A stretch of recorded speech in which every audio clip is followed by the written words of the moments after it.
Olá, Manuel, tudo bem? Olá, Melina, tudo bem com você? Tudo certo, tudo tranquilo. E nós estamos aqui então para mais um episódio da nossa série sobre o Fórum de Economia Circular que aconteceu no mês de maio em Gramado, né, Manuel? Isso é verdade, um evento muito legal que a gente tiver a participação de mais de 50 palestrantes, quase 400 pessoas assistindo presencialmente, mas... Estamos com mais de 2.000 visualizações no YouTube, na gravação. Muito legal. E hoje a gente vai fazer um resumo aqui do painel Legislação, Impostos e os Impactos na Cadeia Produtiva do Plástico. Eu acho que foi um painel muito importante porque é onde há o incentivo para a cadeia produtiva realmente funcionar, né, Manuel? É verdade. Isso daí a gente teve a participação do Hartmann, né, nosso amigo Luiz Hartmann, que ele começou o painel falando exatamente isso, a importância da tributação, dos incentivos fiscais para você realmente conseguir fazer a cadeia do plástico crescer cada vez mais nessa parte de reciclagem. Isso mesmo. E depois a gente teve o Fabrício Soler, né? Ele é consultor da ONU e da CNI. Advogado, né? Especializado em ambiental, né? Exatamente, em tributos, também se especializou nessa questão toda ambiental. E o Fabrício trouxe pontos muito importantes relacionados à legislação e à tributação, que a gente também vai conversar um pouquinho sobre isso. É verdade. Tivemos também a participação do Ricardo Ajage, que ele é da Câmara Nacional de Reciclagem, da Biplast, e também é um reciclador que já faz mais de 20 anos aí, que conhece muito bem esse mercado de reciclagem e legislação. Ele trouxe para a gente uma visão mais prática, né, mais do dia a dia, de como eles vivenciam na prática realmente essa questão toda de legislação e impostos na cadeia produtiva. E tivemos também uma apresentação de um case do Rafael, que é da Reconecta. Ele é químico e trabalhou na indústria automobilística e fez a mudança aí para hoje trabalhar com resíduos. Exatamente. Então vamos começar. O que mais chamou a atenção nesse painel, Manuel? Olha, o que me chamou a atenção foi uma informação que o Soler passou, né? Que ele falando ainda que apesar da Política Nacional de Resíduos Sólidos, nós temos ainda 40% de lixões no Brasil e 60% de aterros sanitários. E isso, obviamente, causa uma contaminação muito grande ainda. E pior que isso, né? A gente não consegue fazer o reaproveitamento desses materiais para reciclagem. Na verdade, é dinheiro que está no lixo. É dinheiro que está sendo aterrado. Infelizmente, muitas toneladas, não só o plástico, mas metal, o vidro, o mesmo papel, ele continua sendo aterrado e não gerando nem receitas, né, porque você não tem incentivo, então você não gera valor econômico, você não gera emprego, você não gera nada disso e você não pode, também é um imposto que não existe, porque ele acaba sendo enterrado. Uma questão que o Hartmann sempre levanta, né, levantou e levanta, e o Soler também concorda, enfim, que apareceu, foi a questão da bitributação, né, que ela é um dos principais entraves e desafios desse setor, porque ele já tem os impostos, a acreditação de impostos quando tu faz o produto. Quando você compra a matéria-prima, então ele já tem matéria-prima. Então, por exemplo, eu compro uma matéria-prima sua, ela vem com o imposto no crédito dela. No caso de reciclagem, como ela não tem esse imposto presumido, o que acontece? O meu custo fica mais caro, porque a hora que eu for vender para o mercado, eu tenho que pagar essa tributação, sendo que eu não recebi esses créditos de imposto na entrada. E como eles levantaram as soluções para isso? Tu te recorda, Manuel? Bom, eu acho que começar a ter a questão desse crédito presumido na entrada do produto, como se fosse uma matéria, e isentar, talvez lá na ponta também, a cobrança dessa tributação. Porque é uma forma de incentivar a cadeia, porque senão o imposto acaba gerando custo, não faz muito sentido para quem quer utilizar e reaproveitar esse material. Perfeito. E para o governo, se não está sendo reaproveitado, é um imposto que não existe. E quando você não tem isso de forma legal, e o que fica muito pesado, acaba tendo a sonegação. Porque se você tem uma carga muito grande, você acaba incentivando a cadeia da informalidade, o que é ruim para o setor. Exatamente. Aí a gente entra na questão da informalidade, que a gente tem ali a política de logística reversa, aquela questão de política nacional de resíduos sólidos, que o Fabrício também tocou nesse assunto quando ele fala sobre a questão da fiscalização, né? Isso, e quando você faz a logística reversa, o que ele estava colocando, por exemplo, ele citou um fabricante de pilhas, que existe em torno de 250 hoje no país, e apenas 25 deles pagam a logística reversa. Aí o que acontece? Você compra a tua pilha, você não sabe para quem que é, você vai colocar e pedir que alguém faça isso. Só que tem 75% que não está contribuindo. Aí não tem nós como consumidores fazer isso, as empresas também não podem, mas aí que entra o Estado fiscalizando e autuando as empresas que não estão contribuindo para o programa de logística reversa de pilhas. Assim deve acontecer com os outros. Por outro lado, a gente vê, por exemplo, os agrotóxicos, os agroquímicos, né? Eles têm hoje uma política de logística reversa muito bem feita, né? E aí dentro disso ele estava falando também a parte de embalagens, né, que o Brasil, acho que em 2022, recuperou 302 mil toneladas de embalagens, aí, de acordo com a logística reversa. Ele fala que tem 861 operadores, né, e tem... deixa eu falar, vou ter que voltar e editar isso aí. Ele explicou que tem 861 operadores, né, e em torno de 600 cooperativas e associações trabalhando aí para essa logística reversa de embalagens.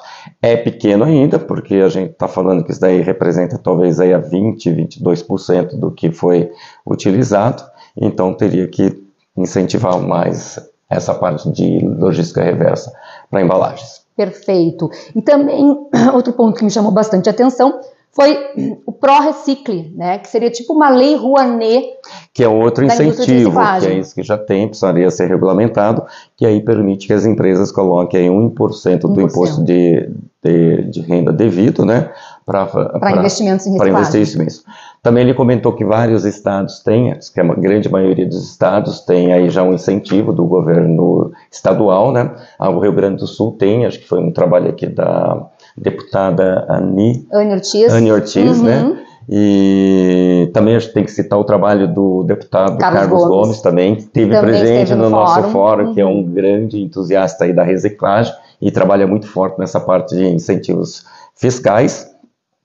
E parece que apenas o estado de São Paulo ainda não tem um programa de incentivo para reciclagem. Então, incrível, né? É isso.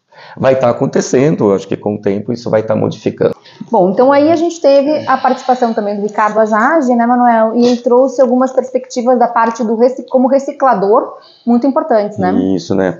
O Ricardo Agege, ele faz parte da rede de circularidade do plástico, onde estão envolvidas várias empresas, matéria-prima, brand owner, transformador, recicladores. Então, acho que foi, se não me engano, criado em 2018, né, para trabalhar essa parte da circularidade do plástico. Aqui ele faz assim que dentro dessa parte do Brasil consumiu em torno de 4 milhões e 300 mil toneladas de matéria-prima e se reciclou 1 milhão de toneladas, significando que aí tem 23,4% de reciclagem dentro desses produtos aí que vai para utilização de embalagens e produtos de consumo mais rápido, tá?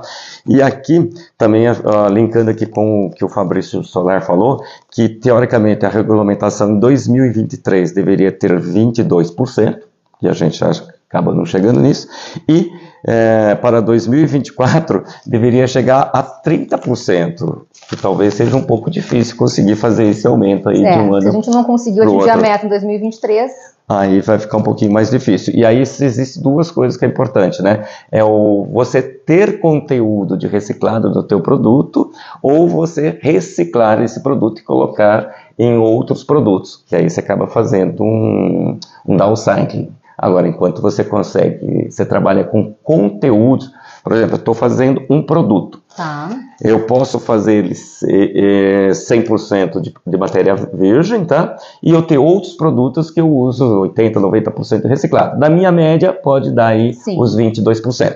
Agora, uma outra coisa é você ter, obrigado a ter conteúdo reciclado. Aí, todos os meus produtos teria que ter pelo menos 20% ou 30% de produtos reciclados dentro deles.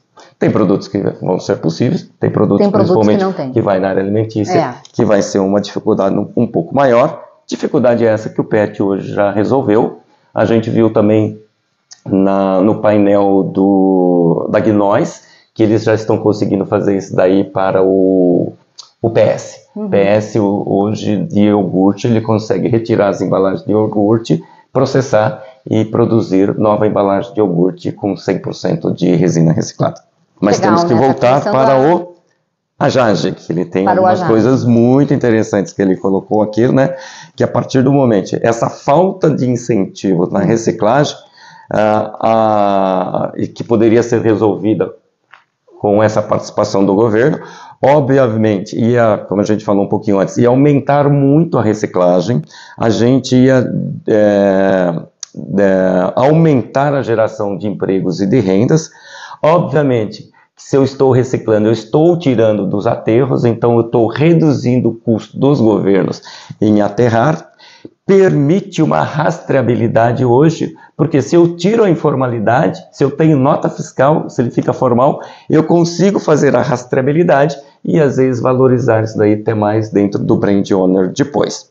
E ele tem um cálculo que ele acredita que se o governo tivesse dado, cada real que o governo desse incentivo para reciclagem, o governo poderia capturar 2 lá na frente. Ele acredita que seja mais, tá? 3 a 4 reais, né? De 3 a 4 reais. A gente, obviamente, incentiva a economia circular, tem uma redução de consumo de energia, porque quando eu reciclo, eu consumo 60% menos de energia, talvez 50%, 60% também menos no consumo de água. Então, existe uma série de coisas, tanto do ponto de vista econômico, quanto do ponto de vista ambiental, que se o governo realmente tiver uma agenda de reduzir a carga tributária para a reciclagem, todos acabam ganhando. Sim, ele cita bastante essa questão do pleito tributário, né, de política, né, da política. Então, ele cita a implementação de créditos presumidos federal, PIS, CONFINS e IPI, redução do custo de logística reversa, ICM de transporte. Sim, porque os estados tributam a ICM a hora que você está transportando, não importa se está transportando reciclado ou não. Sim. Então, no reciclado tira. Mas tem uma coisa primeiro que ele falou que é importante para você mapear tudo isso, é você criar um NCM para o reciclado. Porque hoje é o mesmo da matéria-prima virgem, então é difícil de você rastrear isso. Então, primeira coisa, governo federal com a Receita Federal, criam um NCM para o produto reciclado. Perfeito. E aí ele também cita isentar impostos de coleta e crédito de plástico e carbono, né? Isso, de você trabalhar. Nesse isentar impostos da coleta, 60% do PIB mundial já incentivam a reciclagem, é isso? Isso, ele coloca que todos os países, então ele pega, por exemplo, a China hoje, ela cobra, para quem está reciclando, ela cobra só 50% do IVA. Os Estados Unidos, dos 25 dos 50 estados, já tem programas de valorização da reciclagem. E aí, como ele colocou novamente, todos os estados aqui no Brasil têm alguma coisa, exceto São Paulo, que tem que pensar em fazer alguma coisa, já que é um dos maiores, é o maior estado, deve ter 35%, 40% do PIB do Brasil, então tem que ter uma agenda do estado de São Paulo, puxar esse compromisso de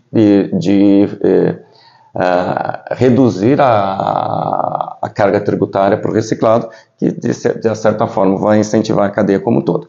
E aí, como você falou, isso significa 60% do PIB mundial já incentivando a reciclagem. Perfeito, que painel bacana, né, Manuel? Muito legal esse painel. Esse painel, eu acho que ele trouxe assim uma parte prática, o que realmente precisa para estar incentivando a reciclagem, né? E Mais uma observação também, voltando lá, né, que lembrando que foi uma observação do Fabrício, que reciclagem faz parte da economia circular. A economia circular não é reciclagem, a economia circular a gente tem que pensar mais amplo, né? Desde a parte lá, vou ter que reduzir, eu vou ter que rever os meus processos e a reciclagem ela vai ter que ser utilizada, pensando em todos os tipos de reciclagem, né? Porque hoje a gente fala de reciclagem mecânica, mas tem produtos que vão ser mais difíceis de fazer a reciclagem mecânica. Então vamos ter que pensar numa reciclagem química, pegando o plástico, transformando em óleo e nafta e voltar novamente a ser um plástico, que aí sim eu consigo fechar de ter um plástico virgem novamente para as aplicações, por exemplo, alimentícias. Sim, a reciclagem ela é uma parte da economia circular, uma parte importante, né, que é muito utilizada e por isso é tão pleiteada, né, essas questões de incentivos e de tributação, mas ela não é o todo. Ela é uma parte importante desse processo. E aí eu acho que tem agora, né, que o Fabrício também colocou, que existem alguns programas dentro do governo federal, que inclusive um dos programas que tem do governo federal é essa questão de desenvolver mais a economia circular no Brasil. É importante ter esse olhar, né, Manuel? É importante ter esse olhar e agora ele entrou dentro aí dos, como é que se fala? De alguns dos eixos estratégicos do governo federal.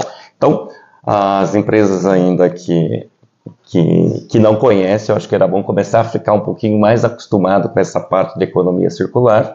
Ela não é uma onda que veio para ser passageira, eu acho que isso vai acontecer como um todo, e aí começar a pensar e modelar seus negócios de acordo com essa nova dinâmica, que é uma dinâmica da circularidade, e pensar em que modelos de negócio eu posso ser mais circular, trocando o que a gente discutiu no primeiro painel, que o modelo hoje não é mais você ter o produto, mas você ter o serviço.